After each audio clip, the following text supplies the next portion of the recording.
ओम नमः सिद्धेभ्यः। ओम नमः सिद्धेभ्यः। मंगलम भगवान वीरो मंगलम गौतमोनि मंगलम कुंद कुंदात्यो जैन धर्मोस्तु मंगलम सर्वमंगल मांगल्यम सर्वकल्याणकारकम प्रधानम सर्वधर्माणां जैनं जयतु शासनं जैनं जयतु शासनं जीवमजीवं दावं जिणवरवसेन जेणनीदीठं देविन्द्रविन्दवन्दं वन्दे तं सौदा शिरसा।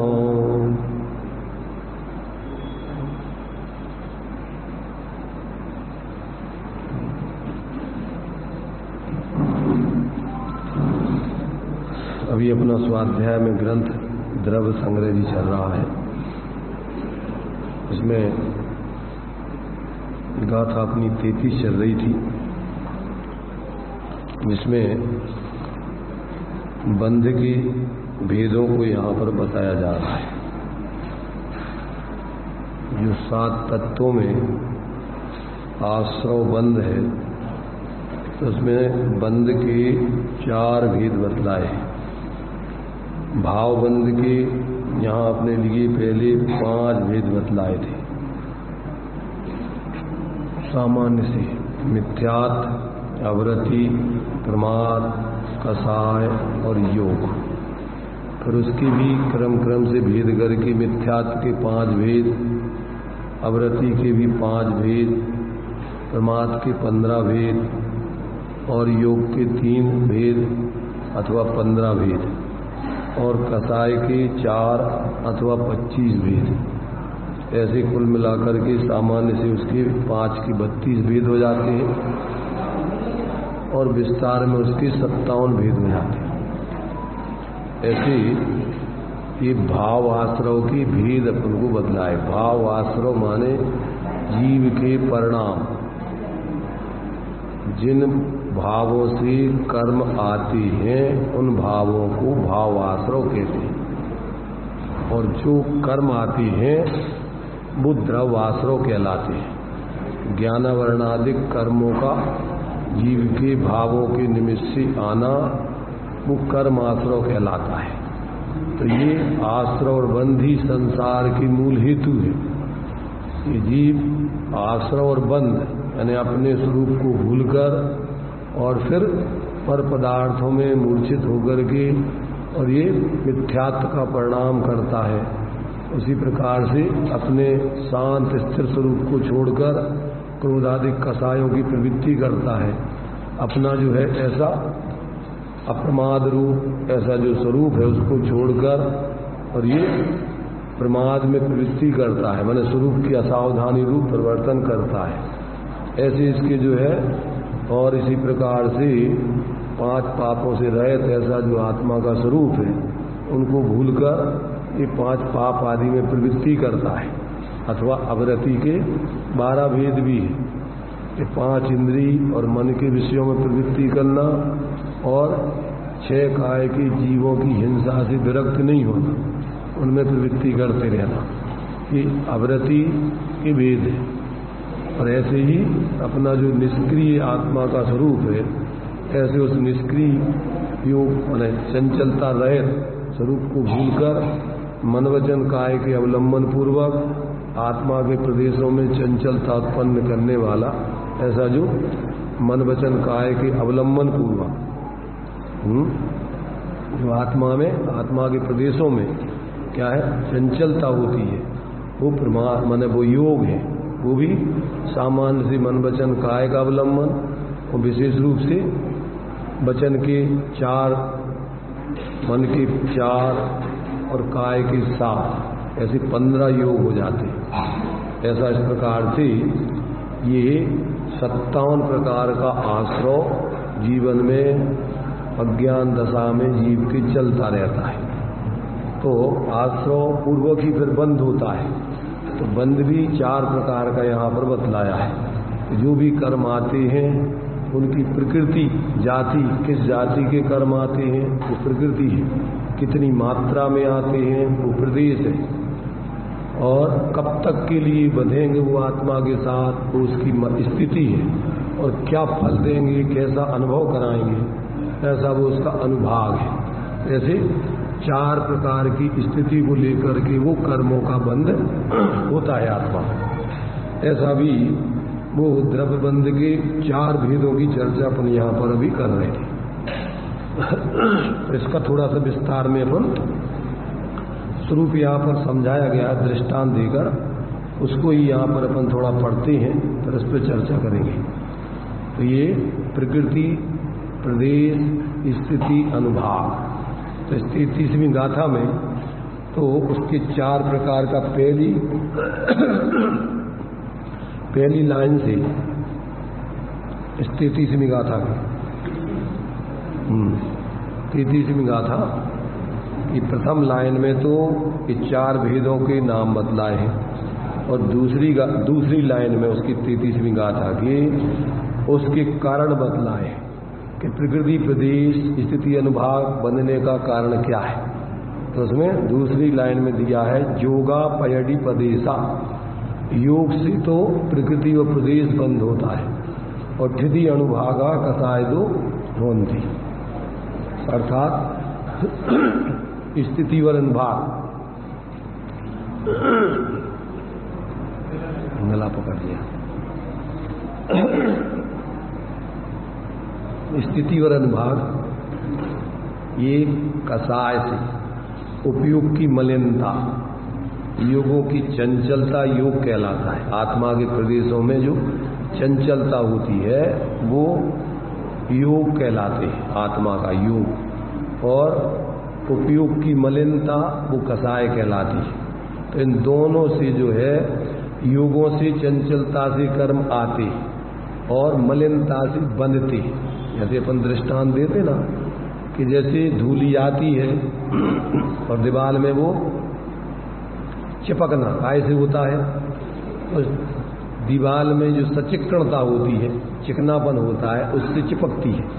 तो जैसा सचिक्रणता होता है उतने समय तक के लिए धूली चिपकेगी। अगर पानी का गीलापन होगा तो थोड़े समय को चिपकेगी, और यदि तेल का होगा, तेल में भी नारियल का तेल है कि तिली का तेल है कि सरसों का तेल है, और गाढ़े गाढ़े जितने भी तेल हो उतने समय तक के लिए वो सचिक्रणता हो जाती है।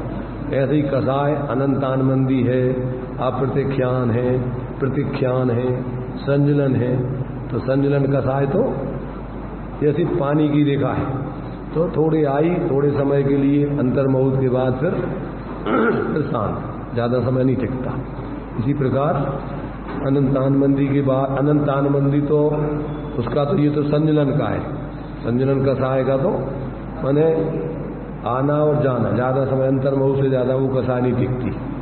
परंतु प्रतिख्यान कसाय कितने 15 दिन तक की मर्यादा उसकी, ज़्यादा से ज़्यादा वासना काल, और अप्रतिख्यान कसाय का वासना काल ज़्यादा से ज़्यादा 6 महीने का है, और अनंतानमंदी कसाय का वासना काल संख्यात असंख्यात अनंत भाव तक चलता है, माने उसकी कोई मर्यादा नहीं।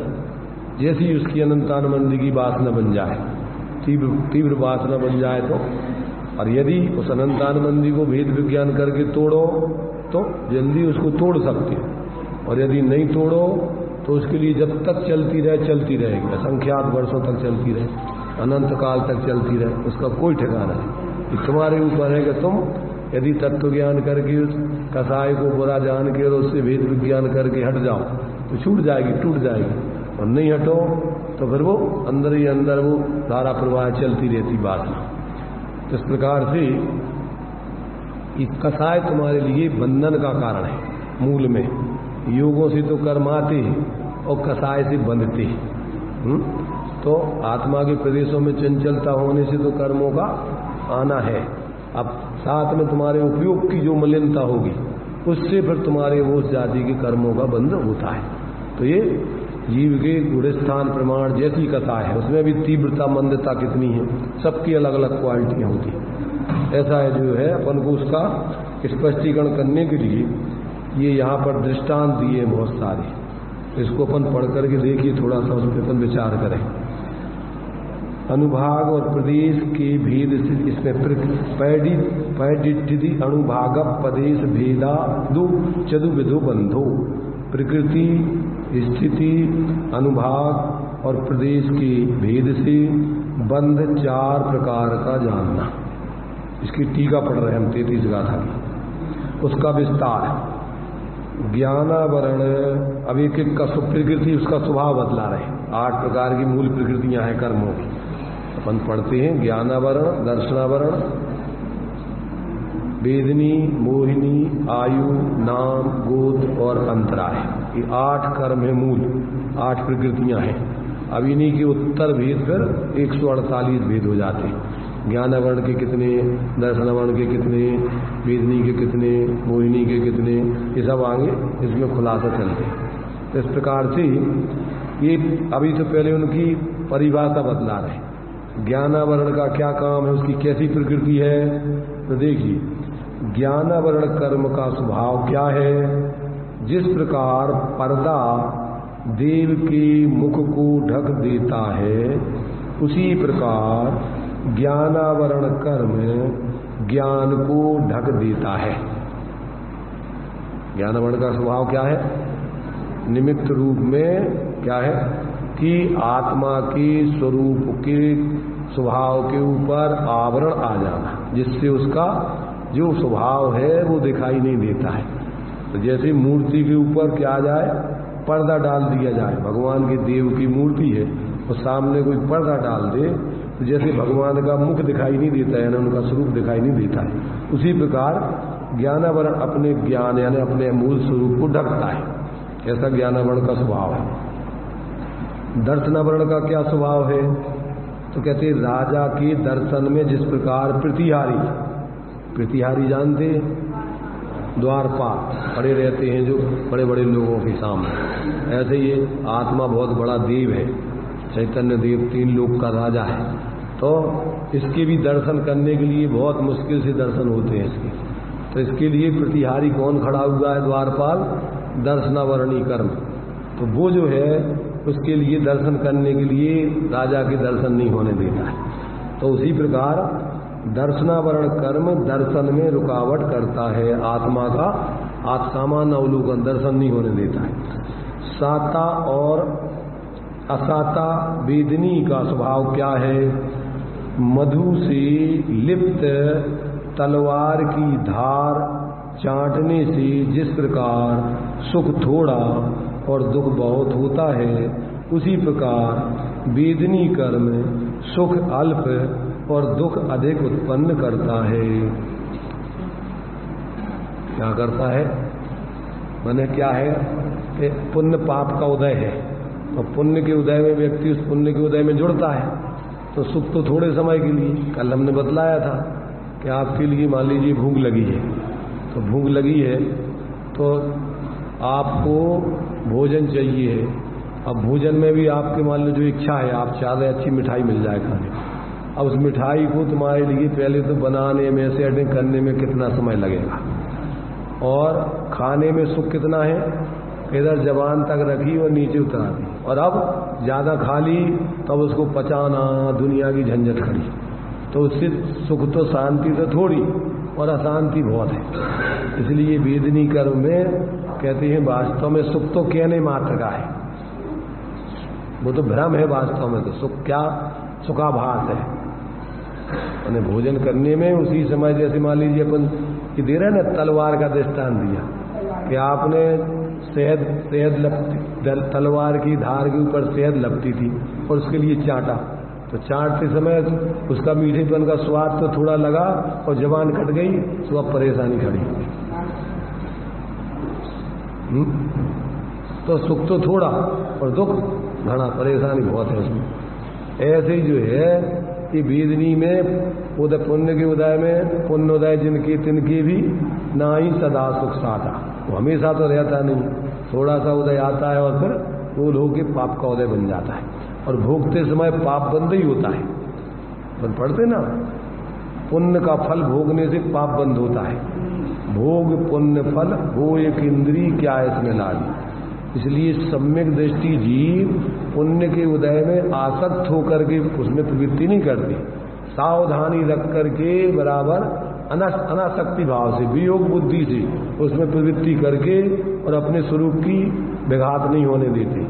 इस प्रकार से ज्ञानी ज्ञान मगन रहे, राग आदिक मल खोए और चित्त उदास कर ली करे, कर्म बंद नहीं हो।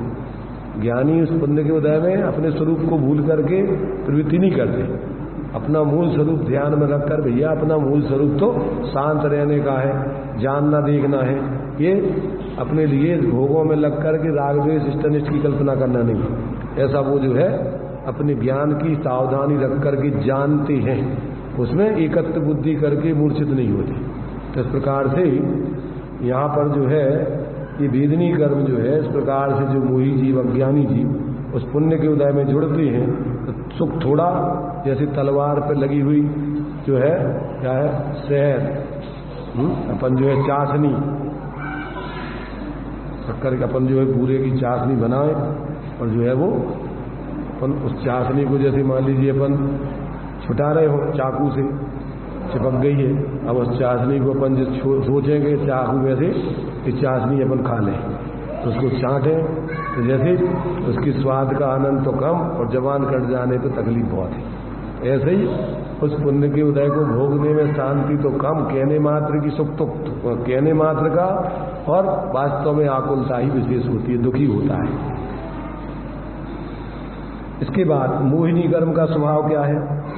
मद्यपान की भांति क्या है, हे उपाधि पदार्थों की विचार में असावध विकलता हो जाना, उसको कोई ध्यान नहीं रहना। शराबी व्यक्ति क्या करता है, मोह महामद पियो अनादि भूल आपको, तो उसमें अपने स्वरूप की विस्मृति हो जाती, गाफिलता हो जाती, कुछ नहीं समझता। तो ये जो है मोहिनी कर्म का काम है कि वो जीव को क्या है गाफिलता होने में निमित्त बनता है। अगर जीव सावधान होकर के, देखो समय सार में एक दृष्टांत आया है,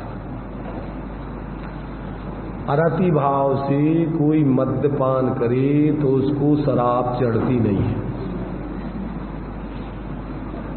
आएगा दृष्टांत आया है, अरति भाव से अगर कोई शराब को पीता है तो उसके लिए शराब नशा करती नहीं। और दूसरा तो अपन देखो यहाँ पर बोलते हैं, एक दूसरा लोक में एक बोलते हैं कि यदि नशा शराब में होता तो बोतल भी नाचती। काय में नशा है? शराब में है कि आदमी की मूर्छा आसक्ति में है, उसमें जो है खुद की बेहोशी में खुद ही उसको पी करके और गाफिल हो जाता है। अगर विवेकी व्यक्ति हो तो शराब का नशा भी उसको गाफिल नहीं करता, ये तो स्वयं मूर्छित होकर के व्यक्ति गाफिल होता है। तो ऐसे ही यदि मोहिनी कर्म का उदय आने पर जीव सावधानी रखे, उसमें एकत्र बुद्धि ना करे, तो वो मोह का क्या होगा, मोह का उपशांतपना हो जाएगा। वो मोह उसके लिए गाफिल न करके उसका अभाव हो जाएगा। वेद विज्ञान करके यदि व्यक्ति, क्योंकि अनादिकाल से मोह का उदय चल रहा है और मोह का नाश कैसे होगा, नाश करने का उपाय तो उसके वेद विज्ञान करके उसमें क्या है, वो अपनी सावधानी बढ़ते तो धीरे धीरे वो मोह का उदय क्षीण हो जाता है।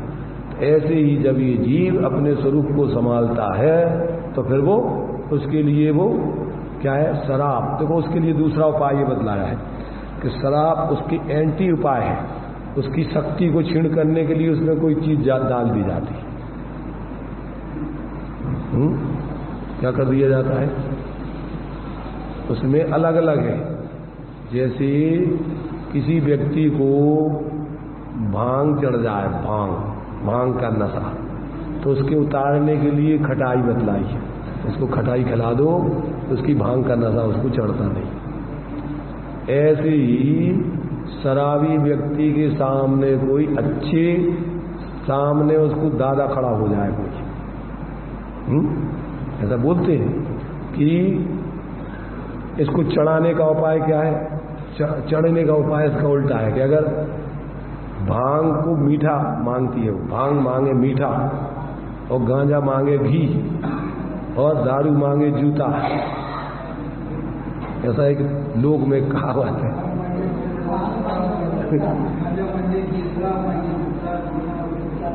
तो अब इसके लिए लोक में तो वो इसलिए है कि अगर तुम शराब पी लोगे तो तुम्हारे जूतों से पिटाई होगी, अगर तुम्हें पीना है तो पियो। नहीं, अब वो दूसरी विवक्षा बता रहे हैं। उसके सामने कोई इस प्रकार का विशेष ताकतवर व्यक्ति, वो व्यक्ति नाटक उसी के सामने करता है शराबी भी, कि जहां वो देखता है कि ये अपने अगर कोई पुलिस या कोई आ रहे हो तो बिल्कुल तो पतले रास्ते से निकल जाता है, ज्यादा कुछ नहीं, नाटक नहीं करता कुछ। ऐसे ही समय सार में उसके सामने ज्ञान को खड़ा किया है। जितने भी ये नाटक हो रहे हैं तो उस पात्रों के सामने ज्ञान को खड़ा किया है। नाटक कब होता है कि जब तक उनको पहचानो नहीं तब तक वो नाटक करता है। बहरूपिया कब तक नाटक करेगा कि जब तक आप बहरूपिया को पहचानोगे नहीं तब तक बहरूपिया नाटक करेगा, और पहचान लिया तो हाथ जोड़ करके बाबूजी पैसे दे दो चाय नाश्ता के लिए, वो नाटक करना बंद करेगा। ऐसे ही ये मोह तो जब तक आपको क्या है नाटक करता है, जब तक आप इसके स्वरूप को और अपने स्वरूप को पहचानो नहीं। मोह नाश करने का उपाय बताया ना, ज्ञानाभ्यास करे मन माई ताकि मोह, जहां उसके सामने ज्ञान खड़ा हो जाता है, वेद विज्ञान खड़ा हो जाता है, वहां मोह क्या करता है? वहां मोह अपना कुछ भी असर ना करके और निकल जाता है, गली में से निर्जित हो जाता है और अपना आत्मा का स्वभाव प्रकट हो जाता है। अखाड़े में से क्या मोह निकल गया, सारे जितने भी पात्र हैं 8 कर्मों के जो पात्र बदलाए जैसे, या आश्रय बंध संबंध आदि जितने भी पात्र हैं, वे सब जहां ज्ञान खड़ा हो जाता है वहां सब ये अपना असली रूप वहां पर अपना आत्मा का और पर द्रव्यों का, 2 द्रव्यों से मिलके बने हैं सब। कौन से? आश्रव बंधन संवर निज्जर मोक्षो सपुण्य पावाजी जीवाजीव विशेषा। अजीब जीव का रूप धारण कर लेता है, जीव अजीब का रूप धारण कर लेता है, तो उसमें भ्रम हो जाता है। और जब ये दोनों अलग अलग हो जाएं, इनका असलियत पहचान ली जाए, तो फिर जीव और पुद्गल सब कर्म अलग अलग हो जाते हैं। ऐसा जो है अपन को यहाँ इस यदि मोह का अभाव करना, उसका स्वभाव तो क्या है कि तुम्हारे लिए गाफिल कर देना, तुम्हें अपने स्वरूप का बोध नहीं होने देना, तो स्वरूप की असावधानी। परंतु जो व्यक्ति ज्ञान को जागृत करके और अपने भेद विज्ञान करता है, इस मोह के उदय में एकत्र बुद्धि नहीं करता, तो वो मोह क्षीण होकर के उपशम क्षय होके अलग हो जाता है, और उसमें तुम्हारा वो अपना उसका असली रूप सामान्य पुद्गल, मोह का सामान्य रूप क्या है? पुद्गल। और उसमें अपन को जो जीव जब उस मोह के उदय में क्या है, जैसे शराब पी ली तो वो बिल्कुल फिर अपने को भूल जाता है व्यक्ति, और जब वो व्यक्ति उस शराब के नशे में उस से प्रभावित ना हो तो वो सहज अपने स्वरूप में रहे, आत्मा का स्वभाव शांत ज्ञाता दृष्टा है, तो फिर वो नशा फिर उसका निष्क्रिय हो जाता है, उसका अभाव हो जाता है। तो ये जो है अपन को यहाँ अभी तो उसका स्वरूप बता रहे हैं कि जब ये जीव मोह के आप बने उसके निमित्त से अपने स्वरूप को भूलकर उसमें जुड़ जाता है, तो क्या स्थिति बनती है उसकी कि फिर वो गाफिल होकर के अपने स्वरूप को उसके उदय में जैसी स्थिति बनती है, जैसा मोह का उदय आता है उसमें जुड़कर, और वो उसी प्रकार से प्रवृत्ति करने लगता है। तो ये मोहिनी का स्वभाव मद्यपान की भांति हे उपाधि पदार्थों के विचार में विकलता। शास्त्रों में स्वरूप असावधानी के 3 दृष्टांत आए। एक दिया है मोह महामद पियो अनादि, एक सत असत अविशेषात यद्रक्षुपलब्धि उन्मत्तवत। पागल व्यक्ति क्या करता है उसको कुछ नहीं है, अपना पराया अच्छा बुरा कुछ भी पता नहीं रहता है। ऐसे ही इसकी नसीब में व्यक्ति क्या करता है, पागल जैसा हो जाता है, या शराबी जैसा हो जाता है, या नींद में व्यक्ति मोह नींद में सो रहा है, इस मोह के उदय में जुड़ जाता है तो अपने स्वरूप को भूल करके बिल्कुल गाफिल, जैसे निद्रा में व्यक्ति को पता ही नहीं पड़ता, स्वप्न में न जाने अपने का क्या क्या विचार करता रहता। ऐसे ही मोह के उदय में जी यदवा तदवा कुछ भी स्वप्न देखता रहता है, काल्पनिक, अमीर गरीब सुखी दुखी, ये सब क्या है, ये कौन से विचार है। शेडाला में मैं सुखी दुखी मैं रंग के दाव, मेरे धन ग्रह गो धन प्रभाव, मेरे सुकृतिय में सबल दीन, मेरूप सुभग मूरख प्रवीण, सब तन उपजत अपनी उपज जान, तन नसत आपको नासमान। इस 7 तत्वों संबंधी इसके जीवन में ये भूत चलती रहती है। जीव अजीव की आश्रव बंध संवर निर्जरा मोक्ष पुण्य पाप, इन सब तत्वों के संबंध में अन्यथा इसका मान्यता चलती रहती है।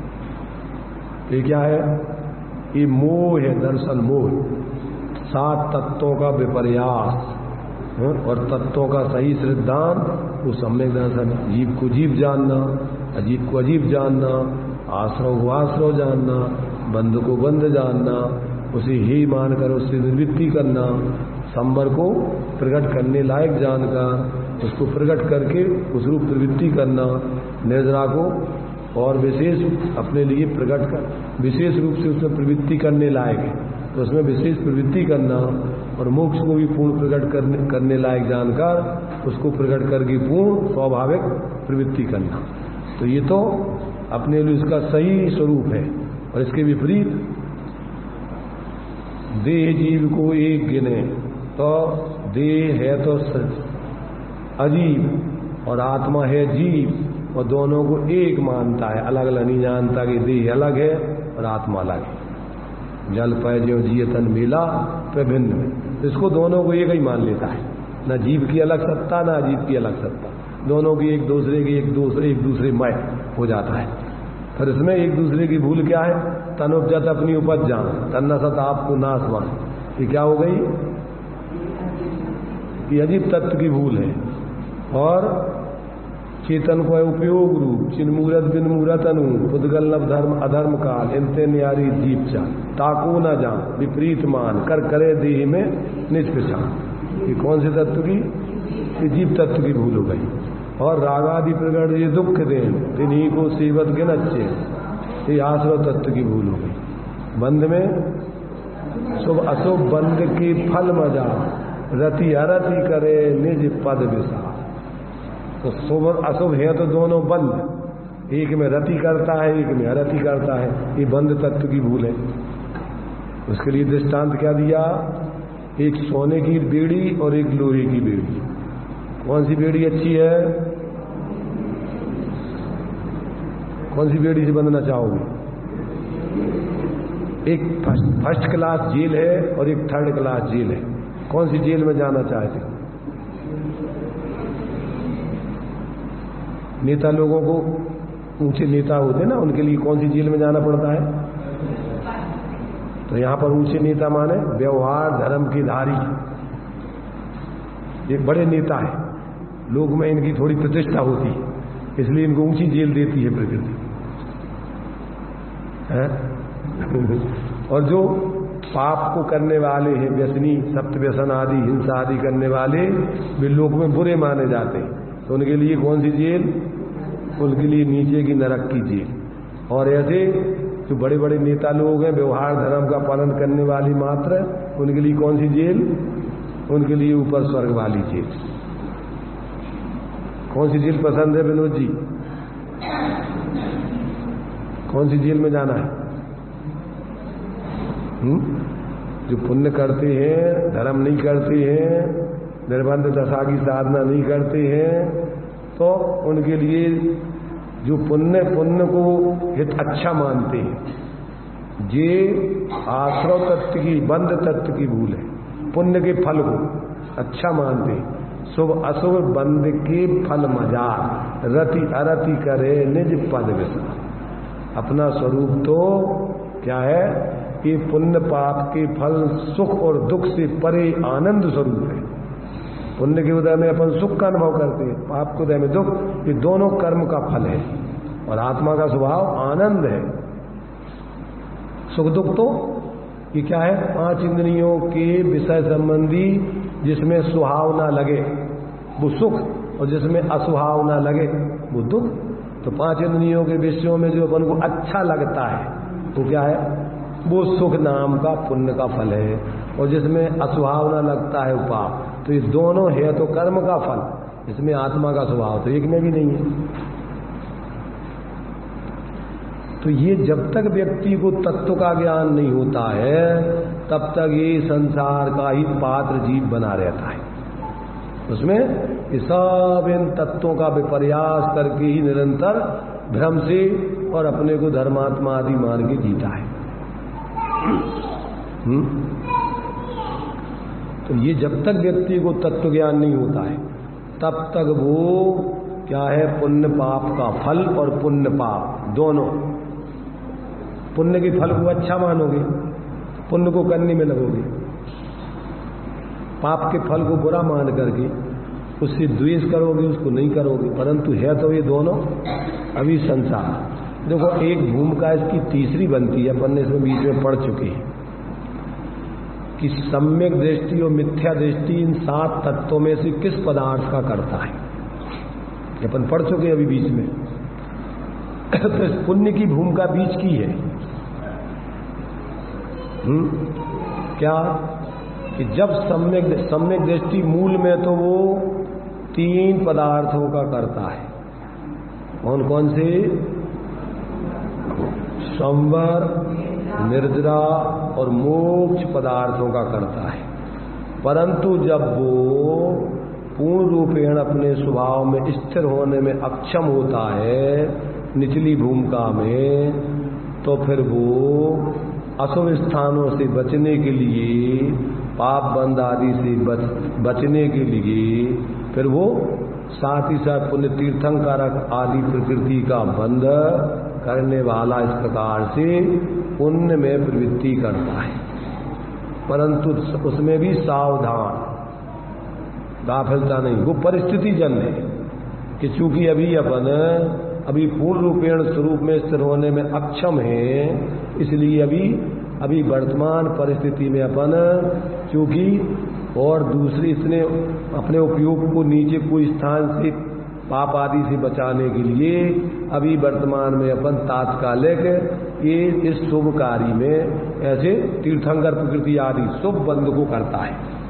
तो उसमें क्या होता है कि उसमें वो निस्वार्थ भाव से जीवों की सेवा कल्याण आदि की भावना, तीर्थंकर प्रकृति कैसी बनती है, बिना किसी स्वार्थ के सब जीवों का परोपकार आदि के कार्य में लगना, उनकी भावना भाना, सुखी रहे सब जीव, कोई अपन को लेना नहीं।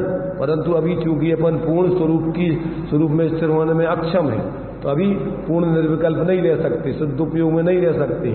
तो जब शुद्ध उपयोग में रहने में जीव निचले गुण स्थान में अक्षम होता है, तो फिर वो अशुभ से बचने के लिए शुभ में ऐसी तीर्थंकर प्रकृति आदि पुण्य का बंध करता है। तो जब तक वो संसार में रहता है तो फिर भी ऐसे ऊंचे स्थानों में रहते हुए फिर उसमें नहीं अटक करके और अपने फिर उससे निर्वृत्त होकर के दीक्षा लेकर के फिर उस पूर्ण स्वरूप की आराधना कर लेता है। तो ये उसकी एक सम्यक दृष्टि की एक बीच की परिस्थिति। और मिथ्या दृष्टि किसका करता है? मिथ्या दृष्टि तो मुख्य रूप से आश्रव बंध और पाप पदार्थों का करता है। मूल में तो ये 3 को करता रहता है। और कभी क्या करता है? पुण्य करता है तो कैसे? निदान बंद आदि पूर्वक भोगाकांक्षा को ध्यान में रख करके निदान बंद आदि करके कभी क्या करता है? पापानुबंधी पुण्य पदार्थ का कर्ता भी होता है। आगे की आकांक्षा रख करके निदान करके कि हमें इसका फल क्या मिले, मान सम्मान पूजा प्रतिष्ठा, ये इस भाव से वो पुण्य भी करता है। तो कौन सा बंध है? पापानुबंधी पुण्य। इसके उदय में वो पाप पहले तो पाप के कार्यों में लगेगा। क्या करेगा वो? पुण्य का उदय आने पर फिर क्या? भोग पुण्य फल हो एक इंद्री क्या इसमें लानी, उस पुण्य के फल में आसक्त होकर के और उसको भोगेगा और उससे तीव्र पाप का बन। अब पुण्य का उदय आ गया, देखना उसमें इतना ही अपन अभी पहले दृष्टांत के रूप में समझे, अभी आगे के लिए तो छोड़ो। यही सोचा उसने कि हमारे लिए हम अच्छा सबसे ज्यादा दान देंगे और हमारे लिए समाज में सबसे ज्यादा प्रतिष्ठा मिलेगी, और आपने दान दिया और फिर लोगों ने आपको बुलाकर और मंच पर ऊपर गद्दी पे बिठाकर और सबके सामने गले में फूल माला डाली और आप अकड़ करके और दम्भ करके और फोटो खिंचवा रहे हैं, मान सम्मान हो रहा है आपका, आप ऐसा मान रहे हैं कि हम सबसे बड़े हो गए। इससे कौन सा बंद होगा? इससे आपको पाप का ही बंद यही चालू हो जाएगा।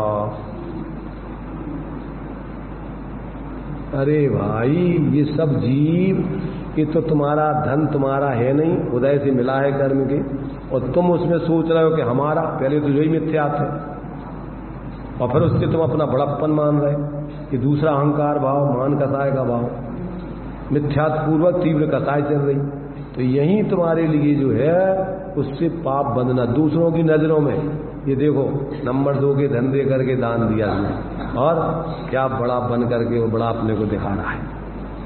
सब लोग समझते हैं, यही लोग उसके प्रति दुर्भाव करना चालू कर देते हैं। अपने को ऊंचा बताने का भाव, ये कौन सा भाव है? नीच गोत्र का बंध का कारण है। पर आत्म निंदा, प्रशंसा, सद असद गुणोच्छादन भाव ने नीचर गोत्र। तो ये जब तक व्यक्ति को तत्व ज्ञान नहीं होता है, ज्ञानी व्यक्ति तो दे करके और ये नहीं सोचते हैं कि लोग हमें बड़ा माने। अरे भाई ये भी जीव है, आज अपने पास पुण्य के उदय से है और इनके पास नहीं है, चलो पर इनका सहयोग, अपना तो है ही नहीं, यहीं के यहीं। वो तो क्या है, दान की तो गतियां 3 हैं, या तो उपयोग करो या पर उपकार में लगाओ और यह छूट जाएगा, नाश हो जाएगा।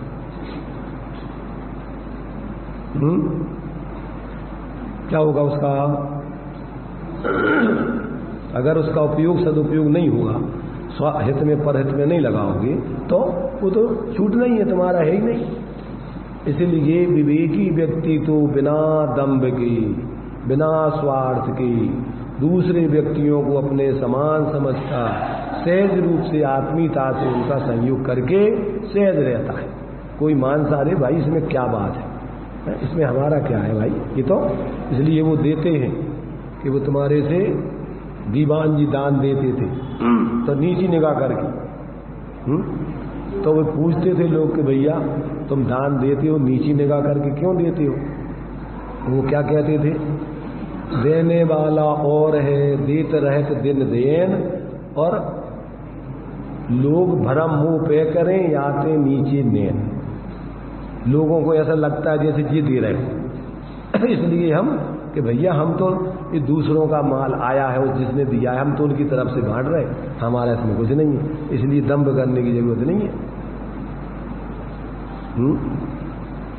तो ऐसा जो है जिसको तत्व ज्ञान होता है उस पुण्य के उदर में अकड़ता नहीं है, अपने को उससे अपना बड़प्पन नहीं बताता। तो बताया ना मदों में अपने लिए क्या है कि 8 प्रकार के मद हैं, तो ये सब पुण्य के उदय में ही अपन को ये सब मद होते हैं। बाहर की संयोग विशेष मिल जाए, शरीर सुंदर मिल जाए, शरीर की सामर्थ्य आदि हो, तपस्या करने की अपनी व्यवहार में सामर्थ्य हो, क्षयुक्षम ज्ञान ज्यादा हो जाए, तो ये तो सब अपन को पुण्य के उदय से क्षयुक्षम है। और यदि दंभ करोगे क्षयुक्षम ज्ञान तो पाप में कन्वर्ट हो जाएगा, उसमें क्या दम है। इसलिए विवेकी व्यक्ति को इन चीजों में बड़ा मन सावधानी रख करके, जितने साधक होते हैं मुनिराज आदि को जैसे क्षयुक्षम विशेष हो जाए, और यदि किसी के क्षयुक्षम कम हो गए तो उसमें वो दीनहीन नहीं होते। इसलिए दोनों 22 परिसयों में एक अज्ञान परिसय है और एक प्रज्ञा परिसय है।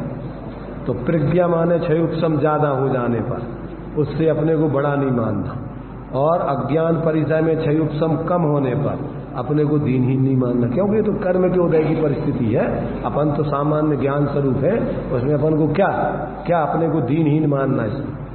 तो बाहर से क्षयुक्षम आदि से कर्म कर्मगत परिस्थिति से अपना मूल्यांकन नहीं करना, अपना स्वभाव जैसा है वैसा उसको सदा जानकर उसकी आराधना करना। तो इस प्रकार से ये अपन को मोहिनी कर्म के उदय में व्यक्ति अपने स्वरूप को भूलकर और इस प्रकार से अन्यथा अपने लिए क्या करता है, मानकर दम्भ आदि करता है, मूल्यांकन आदि करता है, हीन मानना ये मोह कर्म का भाव है। अपने को हीन मानना ये भी मोह का भाव है, और अपने को बड़ा मानना क्यों कि भैया सब जीव एक समान है स्वभाव, ये सब कर्म के परिस्थितियां हैं। किसी को दीनहीन अपने को भी नहीं मानना, दूसरे जीवों को भी नहीं मानना स्वरूप से। सब जीव कैसे हैं, एक समान स्वभाव से। पर्याय में भले ही वो अभी उनके स्वरूप को भूल के और अभी उनकी परिस्थिति बहिर्मुखता वाली चल रही हो तो उससे भले इस पर्याय में वो मिथ्या दृष्टि बने हो, अथवा उनकी साधना भी कर रहे हो तो साधना में यदि गुणस्थान प्रमाण उनकी उतनी वीतरागता आदि नहीं हो तो अभी उनकी पर्याय दृष्टि से उतनी जीवन में सुख शांति कम होगी, परंतु वो स्वभाव से बराबर जानते हैं कि सबके अंदर सामर्थ्य एक बराबर है। इसलिए व्यवहार में भले ही अपने से विशिष्ट साधक होने पर उनका बहुमान करेगा, अपने को उस पर्याय दृष्टि से उनसे नीचा देखेगा, अपने से बड़ों का विशेष पर सर्वथा दीनहीन नहीं, विवेक है उसको गुणस्थान प्रमाण। इसलिए गुणी जनों के प्रति विशेष बहुमान, पाप के उदय में दीनहीन लोगों के प्रति भी करुणा दया का भाव, और विपरीत बुद्धि वालों के प्रति द्वेष भाव नहीं, मध्यस्थ भाव। तो भैया ये बेचारे समझ नहीं रहे भोले जी, और स्वभाव से सब जीवों के प्रति समान भाव, मैत्री भाव, कि सब जीव स्वभाव से तो एक समान है। मैत्री भाव जगत में मेरा सब जीवों से नित्य रहे, तो ये स्वभाव से तो सब जीव बराबर है, तो उस दृष्टि से सबको समानता का व्यवहार, और पर्याय दृष्टि में जो जैसी परिस्थिति में है उसको वैसा विवेक रख करके उसके संग व्यवहार करना, ये सम्यक ज्ञान है। तो इस प्रकार से ये अपने लिए इन सब बातों का यहाँ पर एक एक का इन ग्रंथों में बहुत ही सुंदर तरीके से सरल शब्दों में स्पष्टीकरण किया है। तो जो लोग इनको समझते हैं उनके जीवन में धीरे धीरे अपनी समझ में आती है कि हम कहाँ खड़े हुए हैं। चेहरा देख ले दर्पण में, कौन सा दर्पण, ज्ञान दर्पण में, कितना पुण्य कितना पाप अपने जीवन में क्या चल रहा है, हम कहाँ खड़े हुए हैं, अपना स्वभाव स्वरूप तो ये है, और अभी पर्याय में हमारा क्या स्थिति चल रही है। ये सब बराबर विवेक होगा तो अपने जीवन में यथायोग अपन सम्यक वृत्ति करेंगे। गुणस्थान प्रमाण अपन जिस भूमिका में रहेंगे उस गुणस्थान में विवेक पूर्वक जिएंगे, किसी प्रकार से बाहर से विशेष प्रभावित न होकर अपनी जैसे वीतरागता बढ़े उस प्रकार अपन सारे व्यवहार के पक्ष को गौण करके परमार्थ के पक्ष को ऊर्ध्व करते हुए और निर्विकल्पता की आराधना बढ़ाकर अपनी परिणति में वीतरागता बढ़ाएंगे।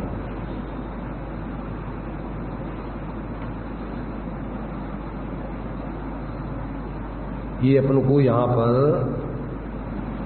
7 तत्व 9 पदार्थ प्रयोजन भूत हैं। आत्महित करने के मार्ग में यदि इनका स्वरूप व्यक्ति ने यथार्थ नहीं समझा तो वो व्यक्ति सच्चे अर्थों में धर्मात्मा कभी बन नहीं सकता। ये प्रथम सीढ़ी है मोक्ष महल की।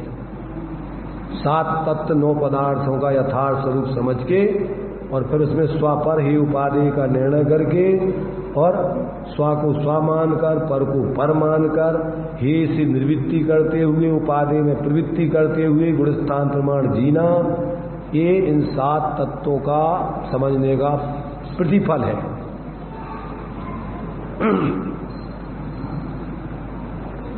तो ये जो है अब इसमें बहुत ही सुंदर इसका निरूपण दिया है।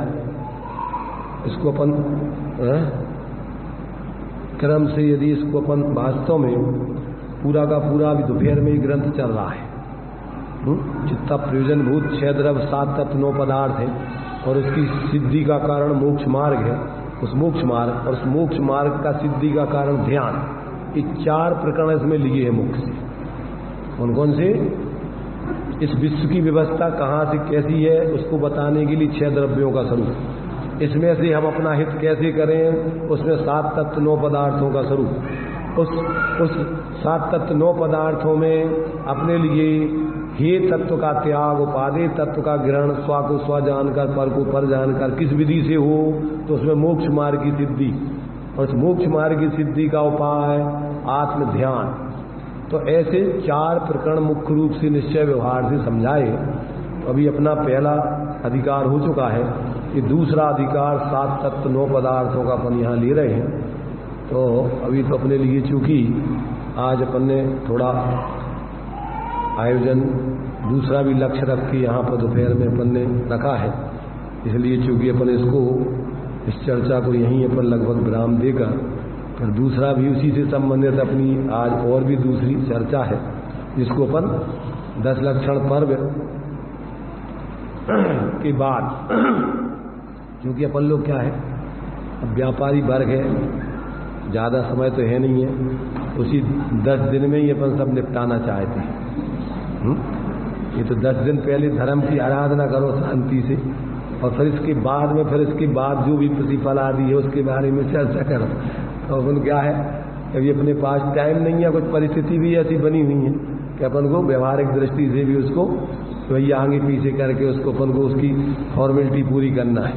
और फॉर्मेलिटी को फॉर्मेलिटी नहीं बना के उसको परमार्थ की सिद्धि का कारण बनाया जाए तो वो फॉर्मेलिटी व्यवहार तुम्हारा योग्य है, और मात्र के लिए उससे फॉर्मेलिटी या औपचारिकता निभाई जाए तो उसमें ज़्यादा दम नहीं है। इसलिए आज अपन उस फॉर्मेलिटी या व्यवहारिकता को परमार्थ की सिद्धि में कन्वर्ट कैसे करें, उसकी अपन थोड़ी चर्चा अपन इसमें करेंगे अभी, कि ये जो है जितने भी व्यवहार धर्म हैं और जिसमें अपन जिस लक्ष्य से मनाते हैं उस लक्ष्य की सिद्धि भी हो रही कि नहीं हो रही, ये बराबर अपन विवेक रख के करें। तो अभी इसकी चर्चा को तो अपन यहीं विराम देते हैं। आज चूंकि 10 लक्षण पर्व के बाद क्षमा वाणी पर्व रखते हैं लोग, तो आज जो है वो अपना चतुर्दशी का दिन है, और चूंकि आज इसको भी बीच में अपन ने रख लिया है कि आज अपन इस क्षमा वाणी के बारे में भी विचार करेंगे कि क्षमा वाणी है क्या और वो कैसी मनाई जाए कि जिससे वास्तव में वो आपकी सच्ची क्षमा वाणी, औपचारिक क्षमा वाणी न रहकर वास्तविक क्षमा वाणी क्षमाधारी में परिवर्तन हो जाए। वो क्षमा वाणी आपकी क्षमा के रूप में कन्वर्ट हो जाए, वो क्षमा वाणी तभी सार्थक कहलाती। तो ये जो है अभी अपन इसको इस ग्रंथ की दृष्टि से तो अपन स्वाध्याय को यहीं विराम देते हैं और क्षमा वाणी के संबंध में थोड़ा अपन विचार करेंगे। इसलिए इसको अपन यहीं इसकी जनवाणी करके और फिर दूसरा जो है अपन कार्यक्रम करेंगे।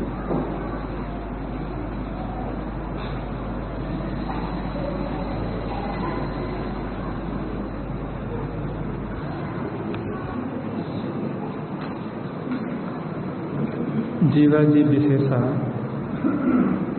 आश्रवादी की चर्चा यहाँ पे चल रही है। आश्रव की चर्चा हो चुकी है, जीव अजीव और आश्रव की बंध की चर्चा चल रही है। यहाँ पे बंध की चर्चा में बताया जिन भावों से कर्म बनते हैं वह भाव बंध हैं, और जो कर्म बनते हैं वह द्रव्य बंध हैं। बंध 4 प्रकार से होता है, प्रकृति, प्रदेश, स्थिति और अनुभाव। इसमें प्रकृति बंध की चर्चा यहाँ पे कर रहे हैं। प्रकृति माने होता है किस कर्म की प्रकृति है। कर्म 8 होते हैं मूल प्रकृति, और 148 उत्तर प्रकृति होती है। ऐसे मूल और उत्तर आदि अनेक होते हैं उसके भेद। तो यहाँ पे 8 कर्म का स्वभाव क्या है उसकी चर्चा हुई। ज्ञानावरणी कर्म कैसा होता है, जैसे प्रतिमा के ऊपर आवरण वस्त्र का डलता है तो वह दिखाई नहीं देती, ऐसे ज्ञानावरण कर्म हमारे ज्ञान के ऊपर आवरण डालता है। दर्शनावरण कर्म जैसे प्रातिहार्य या द्वारपाल राजा से नहीं मिलने देता, वैसे ही दर्शनावरण कर्म हमें दर्शन नहीं होने देता है। और कर्म की तरफ से निमित्त रूप से कथन है, उपादान में तो अपनी ही भूल है। मोहनी कर्म कैसा होता है, मदिरा के समान। जैसे मदिरा हमें भान नहीं होने देती, वैसे ही मोहनी कर्म से मदरा नशा। बहुत स्पष्टीकरण होगा, मैं तो सामान्य रूप से कह रहा हूँ। और वेदनी कर्म शहद लपेटी तलवार की तरह होता है कि जिसको चाटने से शहद की मिठास का थोड़ा सुख होता है, लेकिन जिभ्या कटने से बहुत दुख होता है। ऐसे ही नाम कर्म कैसा होता है?